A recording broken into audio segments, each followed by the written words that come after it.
Hola, espero que estés muy bien. Este es el primero de una serie de 3 videos enfocados en explicar el proceso de traducción o síntesis de proteínas en los seres vivos, que pues tiene como un componente esencial a los ribosomas, que son los que están produciendo a la proteína.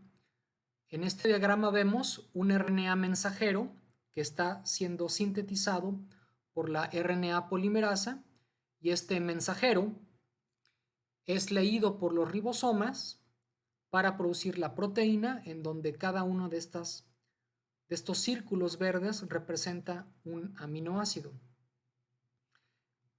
Este dibujo de los ribosomas se suele representar así porque el ribosoma consta de 2 subunidades. Aquí tenemos el ribosoma de los procariontes, de las bacterias, el cual se constituye de una subunidad grande, 50S, una subunidad pequeña, 30S. Esa S, unidades Svedberg, unidades de sedimentación, le dan el nombre a las subunidades porque fueron identificadas mediante experimentos de centrifugación. A su vez, la subunidad 50S se constituye por 31 proteínas distintas que llamamos proteínas L y 2 RNAs ribosomales. El RNA ribosomal 5S y el ribosomal 23S. La subunidad pequeña se constituye de 21 proteínas distintas y el RNA ribosomal 16S, que más allá de participar en la síntesis de proteínas en bacterias, es muy útil en estudios filogenéticos. En el caso de eucariontes, la constitución de un ribosoma es parecida. Tiene la subunidad grande 60S, que se constituye de 49 proteínas distintas y 3 RNAs ribosomales, el 5S, el 5.8S y el 28S, que en algunos casos es 26S, como en levaduras, por ejemplo. La subunidad pequeña, 40S, se compone de 33 proteínas, que llamamos proteínas S, como en las bacterias, y el ribosomal 18S. Los RNA ribosomales son de cadena sencilla, pero están altamente plegados. Aquí vemos la estructura del RNA ribosomal 18S que les acabo de mencionar. Aquí está su 5' o el inicio y el final, 3'.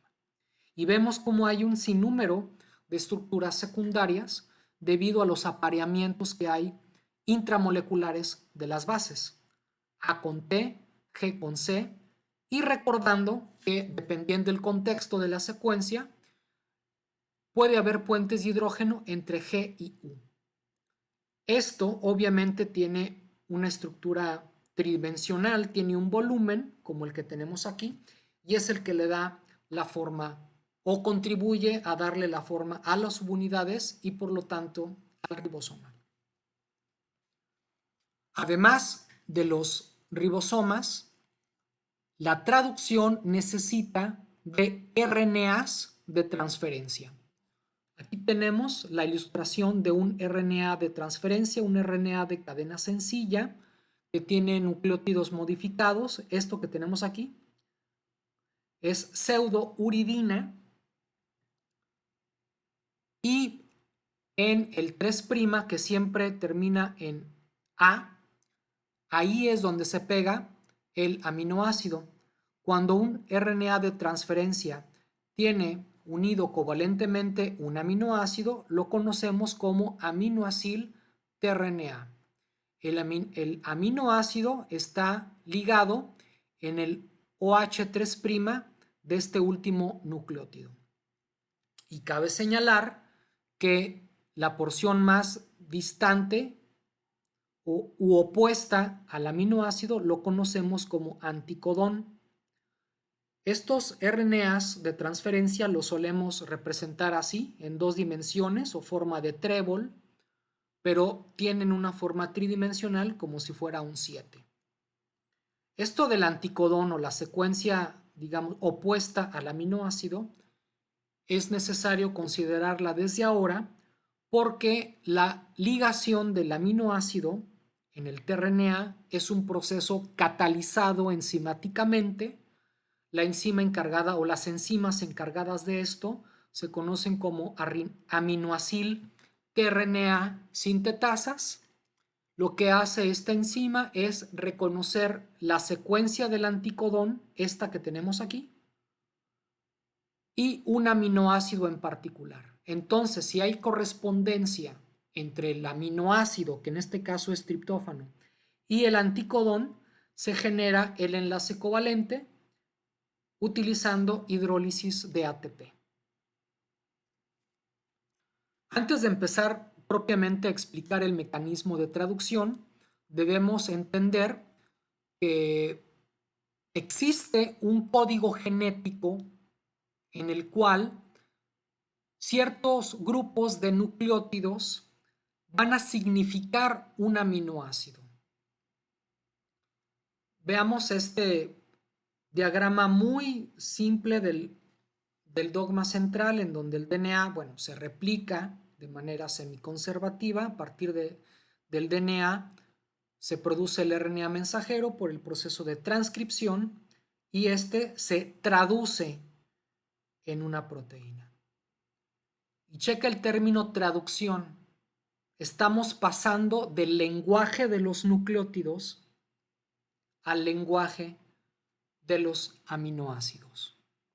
Entonces necesitamos un diccionario molecular que me interprete segmentos de este RNA en un nucleótido en particular.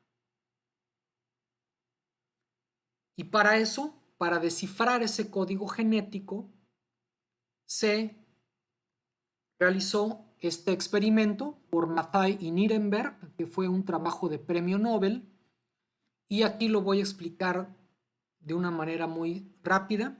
Ellos lo que hicieron fue lisar, clonar células bacterianas y mezclarlas para empezar, con un RNA hecho de puras U's, un poli-U, y lo mezclaron con los aminoácidos.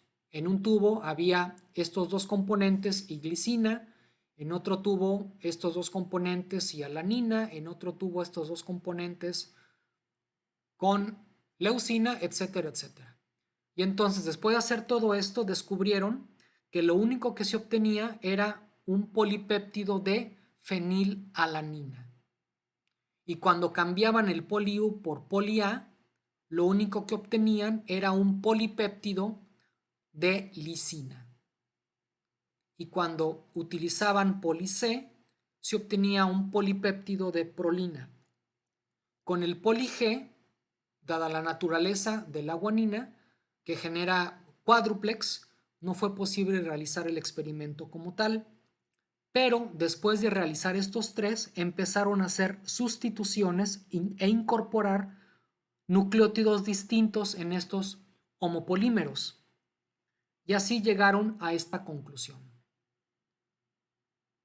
que la secuencia de nucleótidos de un RNA mensajero se traduce en grupos de 3, a los cuales conocemos como codones. Cada codón, es decir, cada 3 nucleótidos, significarán un aminoácido.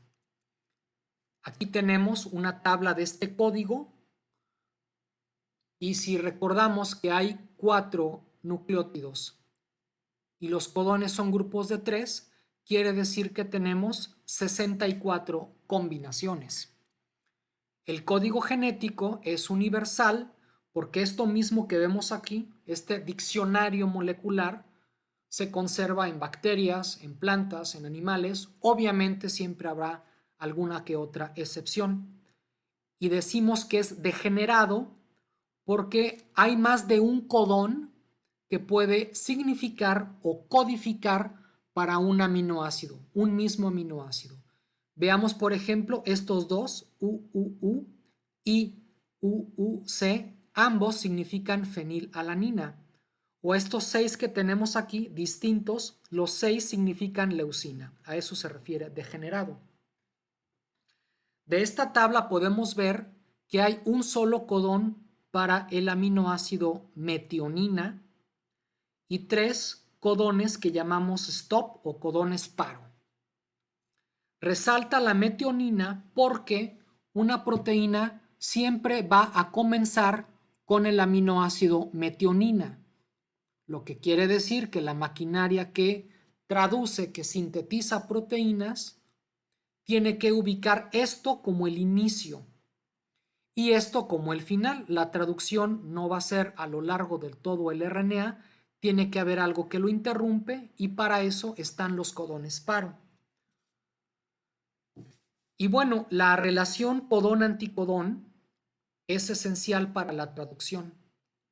Cuando expliqué la estructura de este aminoácido RNA, mencioné que el anticodón es esta porción más distal al aminoácido.